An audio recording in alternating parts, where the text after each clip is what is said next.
Guys, gagawa na naman tayo ng video tungkol sa problema daw ng mga lalaki sa babae. Panoorin natin. Biglang biblical Dati pinagyayabang mga madami niyang babae. Kuhang-kuha niya yung inis ko Kuhang-kuha niya nung una pa. May time na okay lang actually yung mga pinagsasabi niya, pero pag susundan mo siya, lahat ng sinasabi. Wait lang. Sorry walang kabuluhan. Kuha talaga niya ang inis ko. Nag-comment ako sa kanya actually. Wow, biglang naging biblical to sino kayang nagli-lead sa mga babae mo? Kaya madami sila. Di ba ikaw? Parang yun yung comment ko. Pero panurin na muna natin to. Sa Bible, ilang beses tayo binalaan about sa kamandag ng babae. 99% ng lalaki walang nakinig. Walang naka-pick up nun. 'Di ba? Paulit-ulit siya na lesson. Ingat ka diyan sa sabihin ng babaeng 'yan, o 'di ba? Ingat ka sa masamang babae. Paulit-ulit siya sa Bible. So, walang nag-pick up, hindi ganun pinansin 'yun. Pero yung pala ang matinding dapong pinansin kasi bandang uli din. Babae din ang pwedeng sumira sa Ano siya dapat ina-underestimate ang power ng babae, yung power ng mata nila, yung power ng luha nila, yung cute nila. Ang lakas kaya nakakapagpagalaw kaya ng lalaki yun. So, guys, kung isa kang share ng isang Bible, ugaliin naman natin, i-explain kung bakit ganun. Yun ang problema natin. Isang pastor, isang padre, isang preacher na katulad ko. Binabanggit yung Biblia. Binasa, pero walang further explanation bakit. Yun ang problema natin. Hindi natin ginagamit yung knowledge na binigay ni God sa atin. So ako may explanation ako sa sinabi niya kung bakit kuha niya yung inis ko. 'Di ba? Sinabi niya is sa Biblia, ilang beses daw nabanggit yung babae na babala na mag-ingat sa babae sa ganito, ganyan. Ako naman, gagawin kong, yung dark na sinabi niya, gagawin kong light. Kasi binigay niya si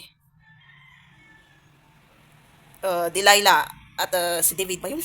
Nakalimutan ko agad yung sinabi niyang pangalan. Kung si Delilah, nag-ano siya, sorry, si Samson pala yung nasa isip ko, pero David ang nasabi ko. Samson and Delilah pala yun, yung story sa Bible. Pag si Delilah, di ba pinaibig niya si Solomon. Samson, ayan tuloy. Iba-iba ang sinasabi. Samson. At kinuha niya, in-investigate niya kung ano yung weakness niya hanggang nalaman niya sino kayang nag-lead kay Delilah. Pwedeng yung father niya or isang lalaki. Lahat kung gaano kasama ang ugali ng isang babae is ang nag-lead. Isang lalaki din. Kung walang mature sa family, kasi ang nag-lead sa isang bata is parents, di ba? Pag walang matured na lalaki sa mga magulang, lahat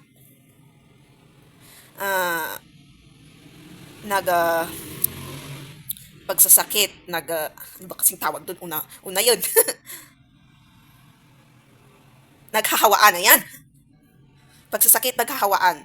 Pati sa loob ng pamilya, naghahawaan. Kaya nga yung question ni God kay Adam, what happened? Kay Adam and Eve. Hindi sila makasagot. Yung lalaki, tinuro niya yung babae.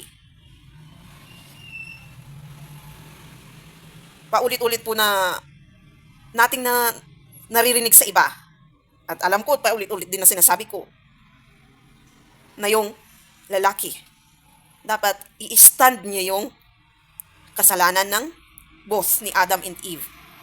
Okay lang siguro, sinabi ko din naman noon to, na sinabi niya siguro na, sorry God, kasalanan namin. May part din po ako na kasalanan, hindi ko in-stop or pinigilan si Eve na kumuha kami ng apple at kainin. The toughness, the courageous, in truth, in mature, in his action, in words. Simple lang naman yun, di ba? A part of humbleness din, and honesty.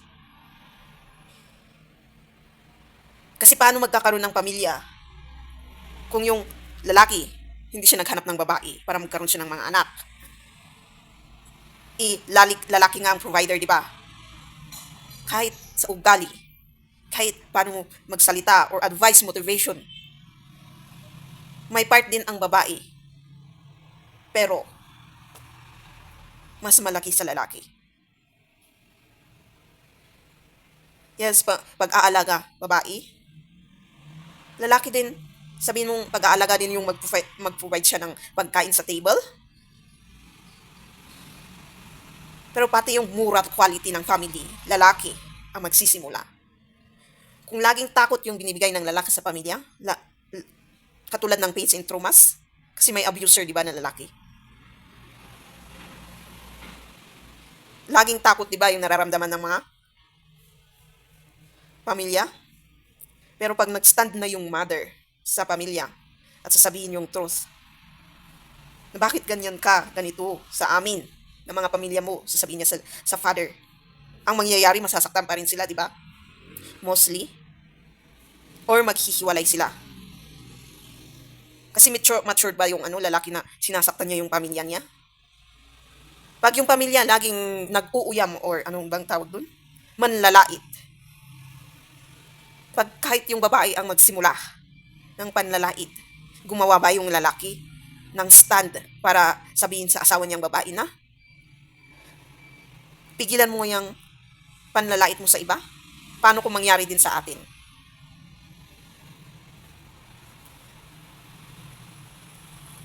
Kasi totoo. Kahit balik-balik ta rin naman natin ang mundo, salita, lalaki, lahat maaano.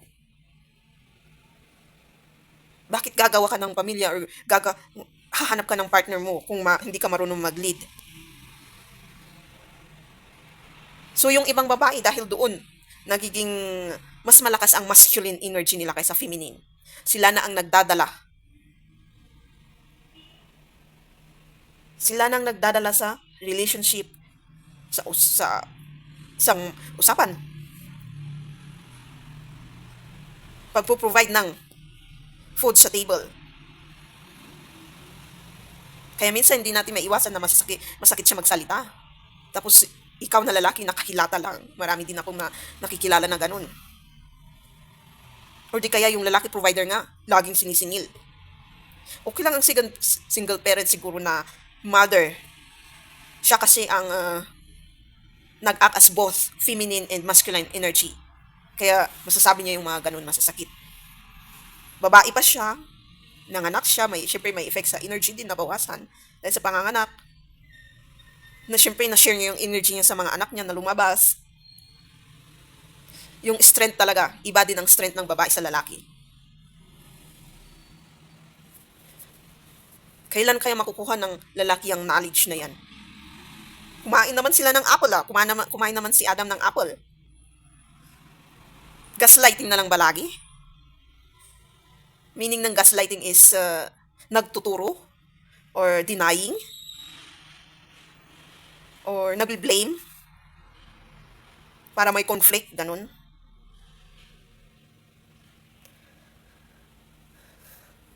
Totoo nga.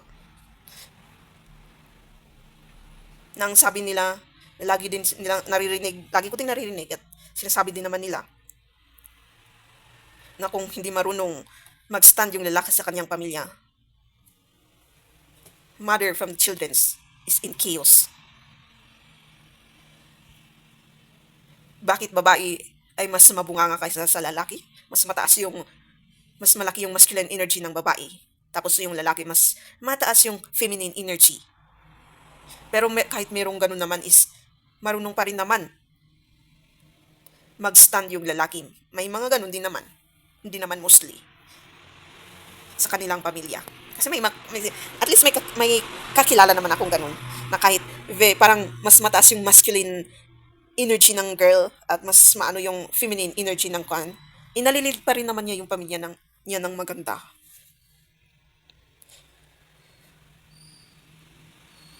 At wag na din natin kalimutan na mag-advise sa ating pamilya. Kasi yung hindi marunong makinig ng advice is laging nasasaktan actually dito at dito.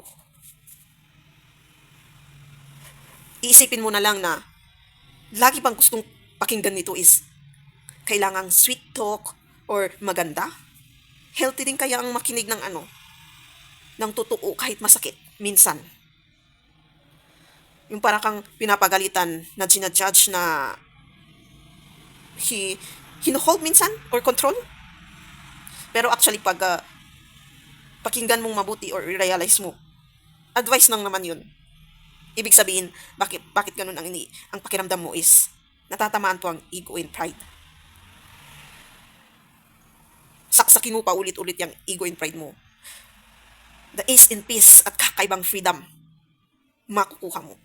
Kahit anong sabihin nila sa'yo sa pagmumuka, harap-harapan pa, kiber ka lang. Ang dali mag-move on na sabi nila. At ako yung magpapatunay nun. Minsan ako din sumisira ng aking pride and ego. Ako mismo nag-a-advise sa sarili ko. Isang part din ng confession. Lagi ko din atang sinasabi yun eh. Repentance din. Baka wala si Adam nun. At sa part na to, kasi nakwento ko na rin yung part ni Adam and Eve, kung bakit may tendency na suicidal yung babae. Kasi sa feeling na dahil sa kasalanan niya, siyang nagsimula. Baka sa loob ng relationship nila, kasi hindi naman nakwento sa Bible, meron sa isa sa kanila ang naging malignant at covert. Yung laging nabe-blame dahil naging ganyan yung pamilya, yung buhay, hindi pamilya, na yung buhay nila. Siyempre, naranasan din nilang stress, depression, and anxiety. Lalo siguro yung babae, kaya may tendency na inisip niya laging gusto niya magpakamatay. Pero dahil sa mga anak, ganun, malay mo minumotivate din ni God sila. At nag-a-advise, kasi siya nga ang parents nilang parehas. Kasi ginawa naman sila as adult, agad. Hanggang sa namatay, andun pa rin yung pakiramdam. Kaya yun yung pinasa nila sa atin na as babae at lalaki.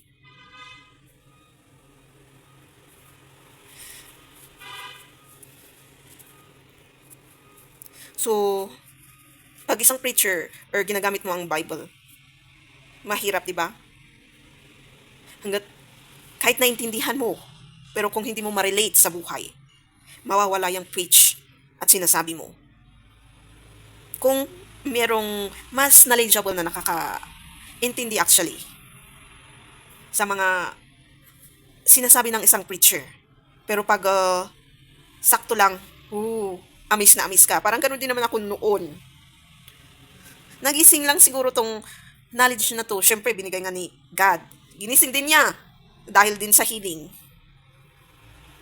At kailangan ko rin gawin. Kasi sabi ko nga noong una, it's our usapan namin, ganun.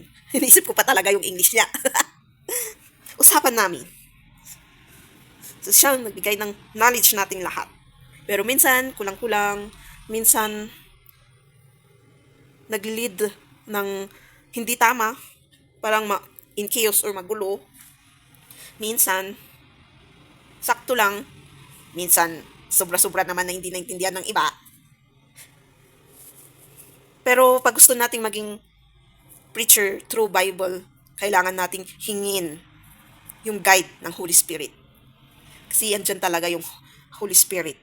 Paparamdam niya talaga kasi meron din yung okay, when I'm going to do this task or purpose, ilin mo ako sa tamang daan, parang ganon yung sabi ko. Tapos, pag naliliko na ako, na nawawala na sa tamang daan, ipakita mo sa akin, or paramdam, or ipamukha, para bumalik ako sa tamang daan. Ilang beses, na para akong sinasampal ng katotohanan. Para lang magawa ko yung task ko or purpose ko. At pati dito sa sharing na to. Para makonect ko yung vision na dumadating sa akin. At makonect ko din sa sinasabi ng iba. Minsan nga meron yung shinare mo at may taong pupunta sa harapan mo at sasabihin sa'yo, buti na lang, buti, sasabihin ko na lang sa sarili ko, buti na lang, meron akong move on or medyo makakalimutin, short memory para, kasi meron yung minsan na, di ba pag kinakausap mo yung tao is, sinabi ko naman yan noon sa'yo, parang ganun. Sabi ko na yan, parang, ewan ko kung nagmamagaling or, basta ewan ko, sa awkward part, at magkakaroon ng argument. Ang gagawin ko na lang is mananahimik tapos ma-realize ko, parang nasabi ko na yun, dati buti na lang, meron akong move on, uh, ewan ko bang kung anong tawag sa move on na yun, personality or energy or characteristic, then a short memory. It's kind of a miracle also. Na, wow, at least, meron palang ko nakikinig or sabihin mong meron pala akong kasamang nagsasabi nun. Hindi lang pala ako. So, doon mo na malalaman na you're not already alone. All of the awakening is already starting. Kasi kung meron kayong energy na laging me, na yun, is isipin mo, is kahit hindi mo sasabihin sa tao na kausap mo or basta alam mong sinabi mo, babalik at babalik yung pride and ego na yun. Yung isipin mong, nasabi ko na kaya yun, yung, basta yung me, yung we don't consider we actually, or pairalin yung pag-iisip na dito sa mundo, kahit inisip mo or nasabi mo na meron din yung ibang taong mag-iisip ng ganun at magsasabi ng ganyan.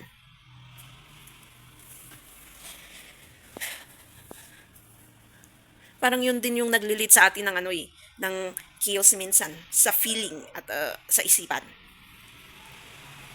Yung iniisip mo laging ikaw yung bida, well, kailangan din natin is, pwede namang isipin mong ikaw ang bida sa iyong buhay, pero laging bida sa lahat, sa iba. Well, kailangan din nating i-consider yung iba. Ganun. Ganun ang move on, actually. And, minsan, mag-ipilit ang gusto. Kasi nasa me energy pa rin yun. We have to consider the we. So, ginawa kong lang example yun. Kasi, nakikita ko kasi biglang, lahat yung inaanyo niya is, syempre okay lang yung naging buhay niya na naghirap daw siya. Hindi niya alam kung saan siya kukuha ng pera niya nung pandemic. Tapos biglang sumikat na siya dahil sa music niya. Pero yung ibrag na ang dami mong babae, ikasalanan yun. Saan kaya kumukuha yung mga tao ng lakas ng loob na ibrag yung mga kasalanan nila? Weird and awkward. Na hindi mo maisip na i-compare yung sarili mo or yung iba. Ito ay isang example ng healthy comparing din. Kasi meron din namang healthy at not healthy. Kahit ng blaming, may healthy din yun. Na marirealize natin na may stage na. Yung knowledge, experience, intelligent ng isang tao. Maybe nagagawa niya yun kasi nasa energy pa siya ng bata. Kaya ganun pa yung, kahit ganun yun sana sasabihin ko kahit ganun yung age niya, pero yung energy is still bata.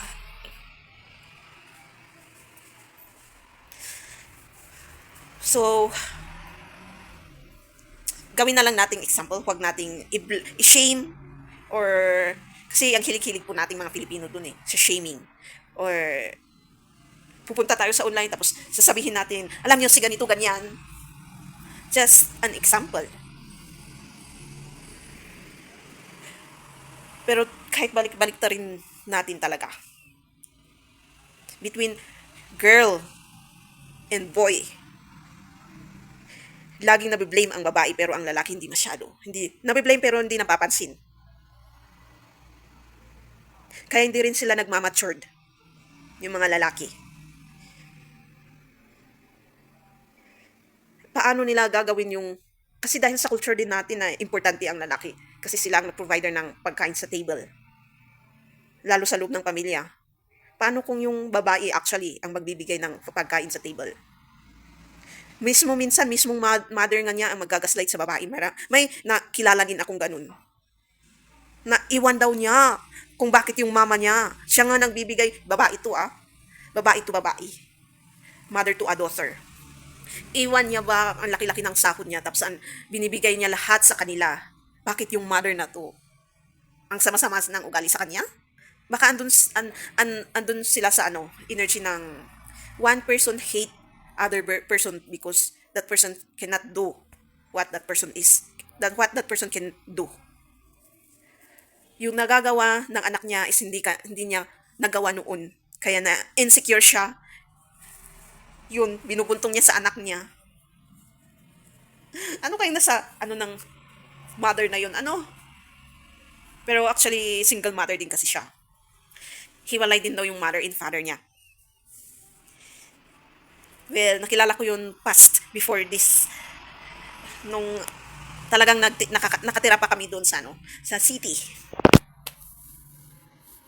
Kaya, ang pinagsasabihan niya na lang ng problema niya is yung friend niya. Weird. At yung mga lalaking lagi nilang iniiwan yung pamilya nila. Dahil sa pambababae. Sa tingin ko, dahil sa pambababae din, kaya iniwan sila ng pamilya niya. Or yung mga lalaki, mahilig din sila magsugal. Uminom. Nagsabi yung mga anak nila ng problema nila emotionally. Minsan, ito ang natutunan ko kasi or napapansin ko or na-observe ko. Ang isang lalaki is kailangan niya ng validation kasi ng isang lalaki. Pero pag hindi niya mahanap yung validation na yun sa isang lalaki, hindi siya magmamatured. May kakilala din akong ganun. Na hindi kasi nag-stand yung father ng babae sa kanya. Kasi wala nga yung mother, malayo. Tapos yung parents ng lalaki din malayo. Kahit pinagsasabihan siguro kasi pinagsasabi naman yung lalaki ng father niya. Bakit ganyan ka? Bakit hindi ka mag-matured? Ilang taon ka na? Sumagulo yung naging relationship ng mag-asawa. So yung babae nag-seek ng separation. Tapos yung babae kinausap niya yung tatay niya para mag-stand. Para naman kahit hindi sila mag-separate, kausapin man lang ng tatay ng babae yung asawa niyang lalaki na bakit mo ginagawa sa anak ko to or pagsabihan man lang, hindi ginawa ng tatay. So yung lalaki, ganun pa rin yung asawa ng babae. Hindi rin kasi mature yung tatay ng babae, kaya ganun.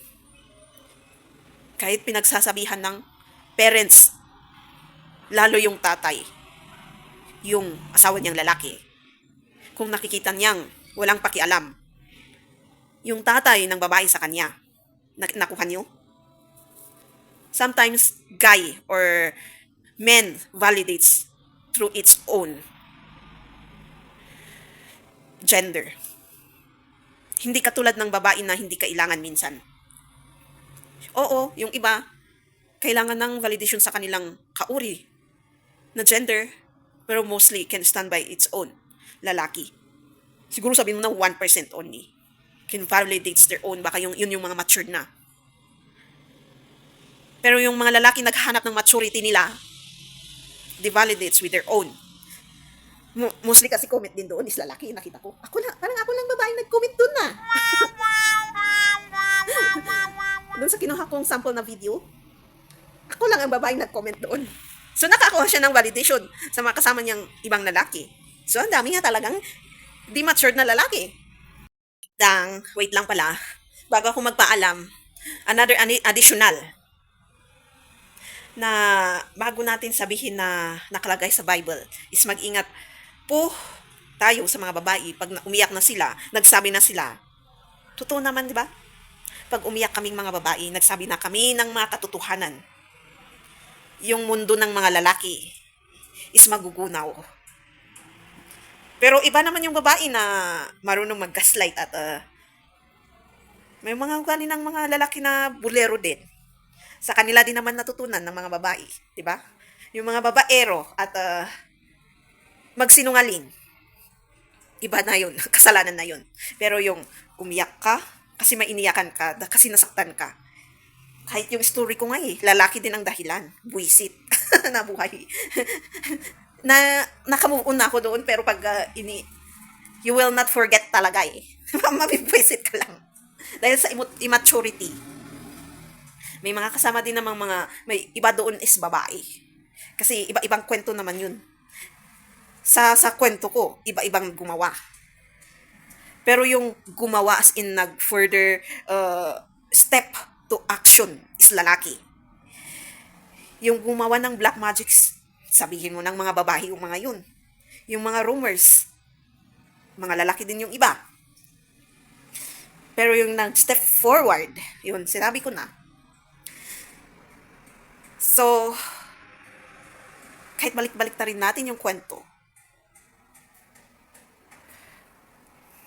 lalaki pa din ang dahilan ng ating grievance ng mga babae. Kahit gaano kasama yung babae, nakakapatay ba yung babae ng isang tao na i-chop-chop niya? Kasi meron akong nakita na pinatay nilang babae tapos sinap-chop nila ng 200 times. Kaya ba ng babae yun? Siguro pwede naman yung saksakin lang ng ganyan. Iba naman kasi ang lakas ng babae sa lalaki pa din. Minsan yung nasasaksak ng babae is hindi naman ganun kalalim yung saksak. Pero pag sa lalaki, grabe. Well, excuse my words, kung may nanonood na teens and kids, you have to, kailangan mong pakinggan na mabuti yung aking sinasabi. Kasi, isang sample din ng reality sa pagiging adulto. And always pray na huwag nating maranasan yan. Kahit nakikita natin naranasan ng iba, ipag-pray din naman natin kung may nakita tayong news na ganun na ito ay namatay dahil sa ganito, na sana yung soul niya is I can say hindi malugmok sa revenge. Kasi meron yung revengeful soul na sabi nila. And the spiritual world or spirit world or ano bang Tagalog kasi nun? Basta spirit world ay isang totoong mundo ng mga multo or spirit. Kasi iba din naman yung mundo natin na physical.